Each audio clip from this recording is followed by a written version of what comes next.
The Nantlle Valley is an area in Gwynedd, North Wales, characterised by its large number of small settlements. The area is also historically important geologically, and featured in one of the most contentious disputes of the 19th century, between the Diluvialists who believed in the biblical flood, and the Glacialists who supported the Glacial Theory, which was substantially established by studies of the drift sediments on Moel Tryfan. Between 85 to 90% of the population of the Nantlle Valley speak Welsh as the first language. Some of the communities came into being as a result of slate quarrying in the late 18th or early 19th centuries, and some have a history stretching back to antiquity. There are Iron Age forts at Carnarvon and Penwygroes, and on the coast at Dynastin, and evidence of Bronze Age settlement on the higher ground. The valley was important during the Middle Ages, with an ecclesiastical college developed at Carnarvon. The Nantlle Valley estate can trace its foundation historically to the 8th century, and there is evidence of occupation on the site going back to the Iron Age. There were a number of quarries in the valley, the largest being the Dorothea and Penyear or Sed quarries. Although the major quarries are worked out, the remains demand for slate waste for garden decoration. In 1991, Nantlle VIAF was established as a community enterprise to work for the benefit of the Nantlle Valley and its surrounding area. Slate quarrying. Dyffryn Nantlle was one of the major slate quarrying regions of Wales during the 19th and 20th centuries,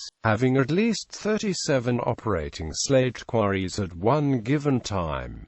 It was an innovative region in the development of the slate industry. The Llyfrgell quarry on the north side of the valley is the oldest in Wales and one of the oldest in Europe, dating from the 12th century. The first steam engine to be used in the slate industry was a pump installed at the Llyfrgell quarry in the valley in 1807. Slate roofing tiles have been excavated at Saguntium Roman camp in Carnarvon and are thought to have originated in the Nantlle Valley. The quarries of the area are being considered as a World Heritage Site. Unlike most of the other slate-producing regions in Wales, the Nantlle Valley developed a large number of small, independent quarries because most of the land in the valley was owned by a number of small landowners rather than a single large landowner. At the height of the industry, there were over 50 quarries being worked in the valley. Because of this, the quarries were never managed as a large single concern as they were in the Penrhyn, Dinorwic and Festiniog quarries, and this led to the industry in the area being much more vulnerable to any downturns in the economy. This also led to the development of an industrial landscape that is quite different from the other slate quarrying regions, in that there are a large number of small waste slate heaps around the valley. There were considerable difficulties involved in raising slate from the pits and in keeping them free from water, and the ingenious ways which were found to solve these problems, including blondins, chain inclines and vast revetments, are some of the principal reasons why the slate quarrying remains in this area, many of which are unique, are so important. Some of the principal features include the 1906 Cornish beam engine at Dorothea, a unique survival in Wales, the mill and a number of pyramids, also unique, and the blondins at Penyear or Sed. Originally there were two lakes on the valley floor, but one has now disappeared and the water is largely contained by the Dorothea quarry pit. A dispute between local crofter quarrymen and the local large landowner, Lord Newborough of the Wynn family from Nantlle, became an important legal landmark in the early 19th century. In 1823, Lord Newborough tried to have a law passed to give him control of all the Moel Tryfan commons, including recent encroachments, and to extinguish the rights of common use. This move was met with fearsome opposition, not least from one John Evans, who was concerned that enclosure around the Llyfrgell quarries would affect his own interests, particularly over Anna Dam and watercourse that he had constructed on Crown land in 1816. he organized a commoners' petition against the bill, with 700 signatures. The petitioners claimed that their cottages had been built over 40 years earlier, that originally the land had been too wild for cultivation, and that they had improved it by hard work. This led to a change in the land enclosure law in the United Kingdom. Another dispute much celebrated in the area took place a generation later, centered on the largest quarry in the valley. Dorothea Quarry was bought in 1835 by an Englishman called Musket. He spent heavily on new equipment to raise the wagons from the quarry bottom, but he overspent, and was declared bankrupt a few years later. The quarry was closed with 3 months' wages owing to most of the workers. They consequently revolted and demolished the new house Muscat had built for himself. Class Y Silgwyn. A ballad was written about the occasion by a local poet called Richard Owen, who did not support the action taken by the men. The Nantlle Railway. The horse-drawn Nantlle Railway served the quarries from 1865 to 1963.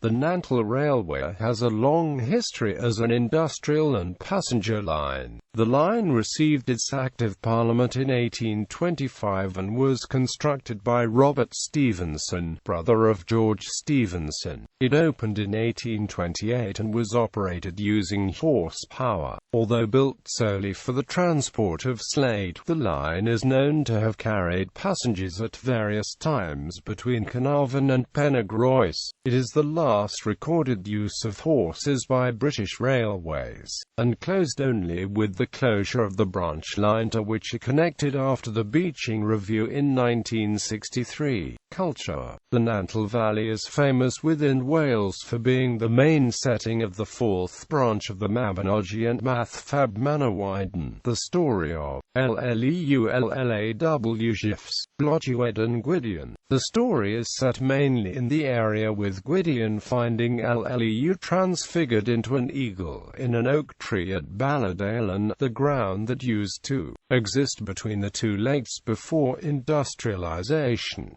There are numerous references to the valley in the Welsh triads as well. The valley was noted for its woodlands and was an important area in the Middle Ages, being used as a hunting park for the royal family of Gwynedd. After the Edwardian conquest in 1282, one of the first recorded jousts in Briaton was held on the fields of Balladalen near the village of Nantlle. As the royal entourage made its way from Nefyn after the war, and rules were apparently drawn up here which later were the basis of the 1292 Statute of Arms issued by Edward I to regulate jousting. The area is also famous for the variety, breadth and amount of folklore associated with fairies right up until the present times. The area also became one of the powerhouses of Welsh literature during the 20th century. Poets such as T.H. Parry Williams, from Read the R. Williams Parry, from Taliesin Mathonwy Hughes, from Mynydsaim Furch and Gwilym R. Jones, from Taliesin grew up in the valley. The modern dramatist John Gwilym Jones, Y. Groslan, and the novelist Kate Roberts, Rogad Fan, also grew up there. Angarad Thomas, author and children's author from Llananda, also attended the local secondary school and now lives in Penygroes. Jerry Hunter, the American-born author, also lives in Penygroes.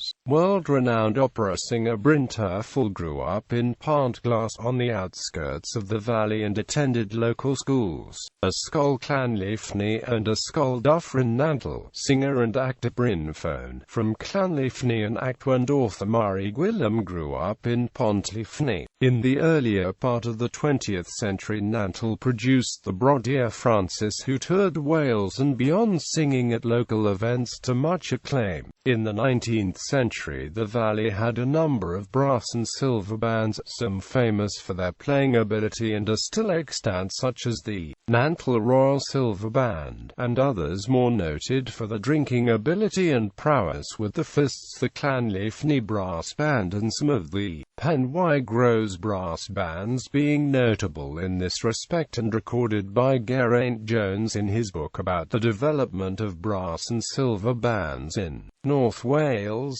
Cyrnwy Mountains. The Nantlle Ridge is regarded by many walkers as a classic route in the UK, although usually classed as a moderate walk with only minimal scrambling on the eastern side. It can be a challenge because of its route being a traverse only mainly and therefore usually needing transport at the end of the walk back to the start point, and also because of the changeable weather. Being one of the westernmost limb of Snowdonia, the area can be the first to experience bad weather coming in from the Atlantic. The view there were considered some of the best in North Wales, with the Snowdon Massif to the east, Anglesey to the north, the expanse of Carnarvon Bay and the Llyn Peninsula to the west, and Cardigan Bay and the Welsh coast all the way down to Pembrokeshire to be seen to the south. Regularly voted one of the best and quietest routes in Snowdonia, the Nantlle Ridge has 2 Marilyns and 4 Hewitts on the route. The ridge is about 8 to 9 miles long and the high point is Craig Cwm Cilyn at 2,408 feet, Wygarn 2,077 feet to 633 meters, Gwynedd DRWS Wyco at 2,280 feet to 695 meters, Trumwyd EDYSGL 2,326 feet to 709 meters, Craig Cwm Cilyn 2,408 feet to 734 meters, Gwynedd Goch 2,300 feet to 701 meters, Gwynedd Graig Goch 2,000 feet to 610 meters. On the north side of the valley is the well-known Mynydd Mawr, which trickles down to the Cilgwyn and then gently down to the valley floor. A walking route follows the path down to the valley floor. The pass through the mountains at the eastern end of the valley is known as DRWS Wyco and was a path that reputedly was hewn by Edward I's men after the conquest.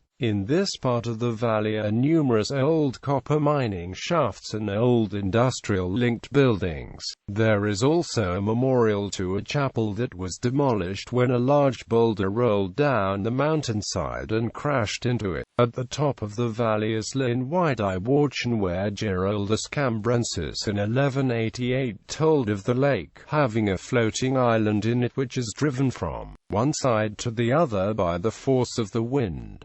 His explanation at the time was perfectly rational. A part of the bank naturally bound together by the roots of willows and other shrubs may have broken off and being continually agitated by the winds. It cannot reunite itself firmly with the banks. The astronomer and scientist Edmund Halley swam out to the island in 1698 to verify that it did indeed float. Thomas Pennant in 1784 claimed to have seen the island and confirmed that cattle which strayed upon it when it was near the shore were occasionally marooned when it began to move. The lake is used for fishing now and the car park there is on the site of a former Moravian church, one of only about 40 to have been built in the UK and therefore extremely rare, before being demolished, established in the 18th century and one of the forerunners of Methodism. Tourism. A report by Gwynedd County Council in 2006 profiled the tourist industry in the Nantlle Valley and made recommendations for the future. The report lists the following tourist BASD business in the valley. 25 tourist businesses were identified in the Nantlle Valley. 23 of these took part in the survey. Of these 25 there were 7 caravan camping sites, 4 hotels, 3 guest houses, a B&B, 3 attractions, 3 educational centers, 2 public houses, 2 specialist retailers and 1 holiday cottage provider. The 23 establishments questioned have 67 full-time employees and 105 part-time. Hotels are the main full-time employers, but it is the caravan sites that are the main full and part-time employers. Although the valley has plenty of natural resources, hiking, fishing, industrial heritage, the Nantlle Valley grounds and a long sandy and safe bathing beach at Diluvialists, the infrastructure to support and develop tourism is not as well developed as other areas. The report makes recommendations for future development in the area. Some of the already developed attractions are the Nantlle Valley Estate Grounds and the Aircraft Museum and Airport at Diluvialists. An unofficial but hugely popular attraction is the old disused Dorothea Quarry. The old quarry has flooded now and attracts large numbers of divers to it. When the quarry flooded, the galleries and all the tackle and machinery that were on them were still present, which makes diving the particularly dangerous. The unregulated nature and depth of the site has encouraged some divers to overestimate their capabilities. In the decade 1994-2004, divers lost their lives in the quarry.